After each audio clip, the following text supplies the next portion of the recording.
Kalian pernah dengar nggak sih ada istilah perselingkuhan syar'i? Kalau yang belum pernah dengar, ternyata ada loh. Dan ini tuh dirasakan sama saudara aku sendiri. Jadi aku punya sepupu, usianya terpaut beda 1 tahun sama aku. Dia lebih muda dari aku. Dia sudah pernah menikah sebanyak 2 kali, tapi gagal. Dan di pernikahan yang kedua ini miris banget sih, karena dia itu merasa pernikahannya itu benar-benar ideal menurut dia, dari punya suami yang taat dan patuh banget sama agama.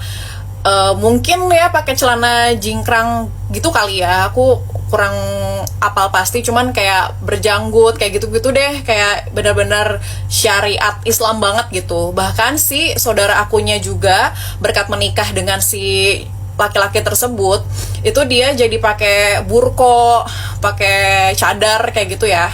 Waktu ke belakang tuh aku kayak sempat ngikutin perjalanan saudaraku itu, dimana dia kayaknya happy banget lah karena keluarganya benar-benar harmonis, bahkan sudah dikaruniai 2 orang anak, cewek cowok. Dengan anak yang pertama tuh usianya udah berapa tahun ya, pokoknya udah gede deh, udah ngerti gitu. Lama banget aku nggak ketemu dia dan gak dengar kabarnya. Ternyata kemarin pas lebaran kita dipertemukan lagi. Terus aku kaget banget, dia cerita bahwa ternyata dia udah selesai sama suaminya yang pernikahan kedua itu. Dia cerita lah, masa sih abang mau nikah lagi? Jadi waktu itu aku tahu ternyata dia deket lagi sama cewek yang pakai cadar. Terus sepupuku bilang bahwa aku udah maafin deh kesalahan kamu yang lalu, asal kamu balik lagi aja sama aku, intinya gitu. Terus si pria itu malah nolak dengan alasan dia udah janji sama tuh cewek mau nikahin karena emang udah pacaran kayak selama 2 tahun gitu. Lalu saudaraku lah yang minta cerai, kalau gitu cerain aja aku. Terus si suaminya bilang, enggak, aku juga nggak mau ceraiin kamu.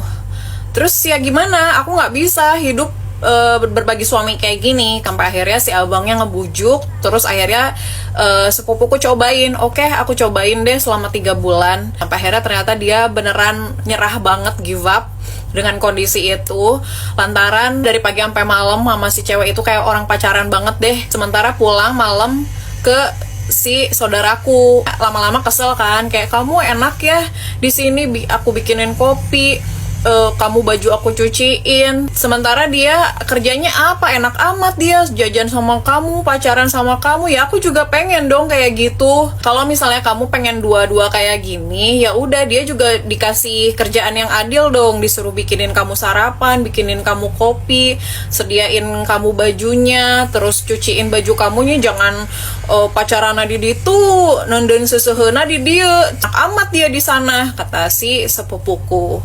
Terus dia bilang, ya belum bisa lah, kan dia masih tinggal sama orang tuanya, masa aku harus tinggal sama orang tuanya juga? Ya udah, kalau gitu kamu beliin dia rumah lah sama kayak kita di sini. Jadi kamu seminggu di sana di rumah itu, seminggu di sini, aku mah nggak apa-apa kayak gitu juga. Yang penting kamu teh udah adil lah gitu. Terus si pria itu dengan lucunya mengatakan gini, ya kan aku belum bisa tuh, masa tiba-tiba udah beli rumah lagi.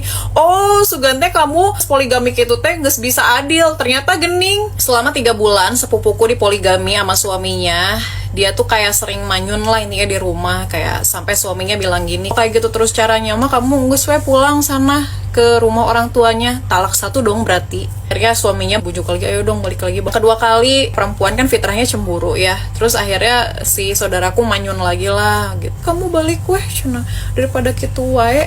Pulang tuh si saudaraku. Pas pulang lagi dia langsung ultimatum, sampai kamu bilang kayak gini 3 kali, ini berarti cerai ya. Nah si suaminya teh ingat dia teh udah pernah nalak 2 kali. Sampai akhirnya saudaraku yang bilang, kamu kalau misalnya kayak gini terus nggak bisa adil, aku nggak bisa deh mempertahankan rumah tangga ini. Terus akhirnya suaminya ngasih syarat nih, kalau misalnya kamu mau cerai dari aku, berarti mahar kamu harus balikin lagi semuanya.